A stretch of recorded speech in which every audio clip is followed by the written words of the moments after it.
Hey guys, it's the Transparent Realtor, Megan Schoaf, here to give you real estate, real talk, and transparent guidance. Today we're going to talk about how to find your right agent. Now, I've narrowed it down to about 6 things. So if you have had past experience and you think that something that I've mentioned is irrelevant to you and other things are more important, by all means, change these as they see fit to you. And also comment down below so I can create a different list and a more comprehensive list to what people actually care about when it comes to real estate agents. The first one that I'm going to talk about is, do they regularly service the area you're interested in? And I know you're like, Meg, that's a no-brainer, but it's really not, I swear, because social media has a way of pulling in these agents who are 2+ hours away. You would be surprised at how many times I see, hey, I'm looking for, a realtor in Southern Pines or a realtor in Fort Bragg or a realtor in Hope Mills, and then agents who are 2+ hours away are getting tagged in those posts.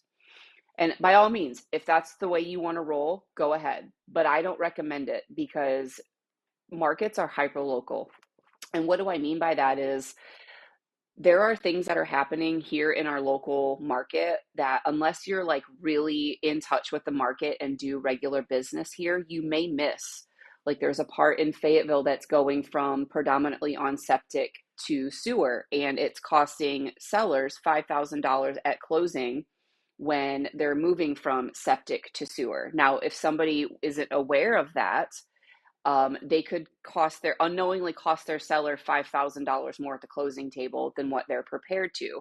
Just like if you had a buyer who they didn't know that they were buying a house that was going to have to be transferred over to septic. There are road projects happening all the time. All American Gate is going to be shut down for 18 to 24 months. These are just a few of the things that really affect the local market here. And unless you're on boots on the ground, ear to the ground, and you know these things, you could miss them, which could affect your daily life and then potentially cost you a lot of money in the future.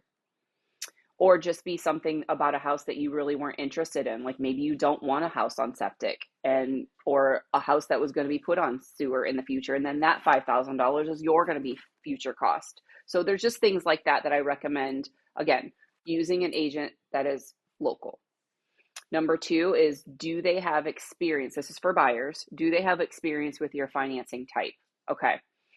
VA, FHA, and USDA are all government-backed loans. So they do have a higher standard of lending when it comes to using those loan products.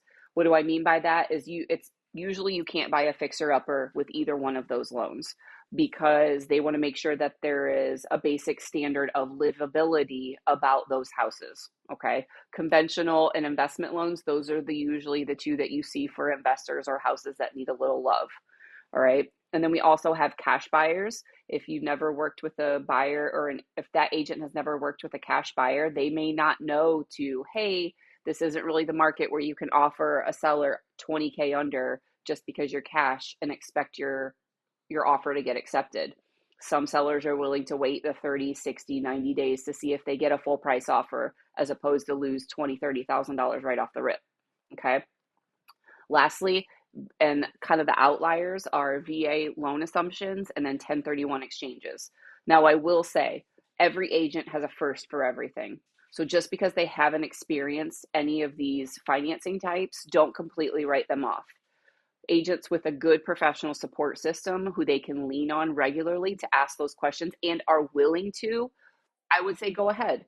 Obviously let your gut be your guide, but at the end of the day, every agent has a first for everything. But if they have that good support system and they are willing to do the research, I don't think there's anything wrong with it. Secondly, is how well do they communicate? Do they communicate effectively to your liking? And what is their communication style? So sometimes we have people who are texters rather than talkers on the phone. Sometimes we have people who only want to talk on the phone. Sometimes we have people who can only communicate via email because they're in a building where they can't have their phone on them throughout the day. Or we have people who are all the way across the side of the world who are 12 hours apart, and email and text message just works best. Find out if your agent is conducive to your communication style. And if they typically, if they prefer text and you prefer phone call, but they call you, okay, like they're trying to accommodate your communication style, right? But that's something that you need to feel out amongst each other to see if that agent is willing to communicate as regularly as you want and in the way that you want to hear from them. Next is, are they providing you with information consistent with your research? Trust but verify, right? In the military, we always say trust but verify. I'm going to trust what you're saying, but I'm also going to do my own research because I like to make sure that the people that I'm hiring and relying on are also providing me the most up-to-date research.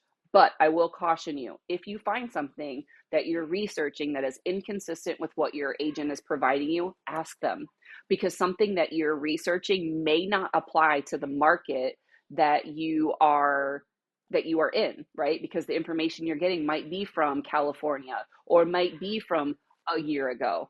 So when I say to also bring up those inconsistencies, be willing to have an open conversation about why that information you might have is wrong, or you may shed a light on something that the agent didn't even consider or may not have known, because real estate is so dynamic. Okay. Do they provide you the information relevant to you? Sellers, are they providing you with information about your property to give you pricing advice based on a year ago, or is it 6 months or less? Are they giving you comps for your house that are within that relevant comps, right? Like not a 2-story versus a ranch, not one that's in the neighboring school district. Are they providing you relevant information to you? If the answer is no, you may want to interview another agent.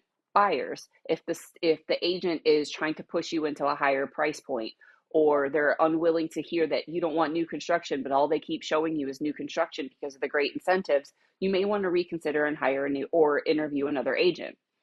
Okay. Also, I know for me, when I provide information to people, if I start to see their eyes glaze over, I know I'm going way too much into the weeds, right? But if I also see somebody who's asking me a lot of questions throughout the conversation, I realize I need to go a little deeper with each one of the subjects that I'm providing information on. So it is a feel out process. But if that agent isn't willing to meet you where you are, it may benefit you to interview another agent. And lastly, and most importantly, is, do you trust that agent to work, to have a productive and collaborative transaction with? I'm going to tell you this, guys. Trust is paramount in this experience. Trust and collaboration, right? And what do I mean by collaboration is, are you willing to work together as a team to achieve the goal, to sell your house for the most money, or for buyers to find you the home that you're looking for? If you feel like your agent is constantly fighting you every step of the way, I don't know, maybe let's do an internal check. Have a conversation with that agent too. Don't be afraid to have those tough conversations, because sometimes agents don't know that they're completely doing something off in left field. They don't see it, right? Because they do this every day. Bring it up to them. However, if you feel like your needs are still being unmet, and this is even in the interview process too, talk to them, ask them, and then maybe it may be in your best interest to find another agent. Okay. So if you guys have any questions about finding the right agent, if you find that the agent that you have interviewed isn't really working for you, again, I highly recommend everybody who ever gets into this business or considers doing a transaction to interview at least 2 different agents, so to get a different perspective. Do your research, find them, Google reviews, all the things. Ask your friends and neighbors, because everybody has probably a real estate agent that they've worked with in the past. But don't be afraid to interview multiple agents. And if I'm being honest, nobody really, and here's the thing, 79% of people usually pick the first agent that they interview. Why? Because they don't want to go through their whole spiel again. They don't want to have that same conversation again.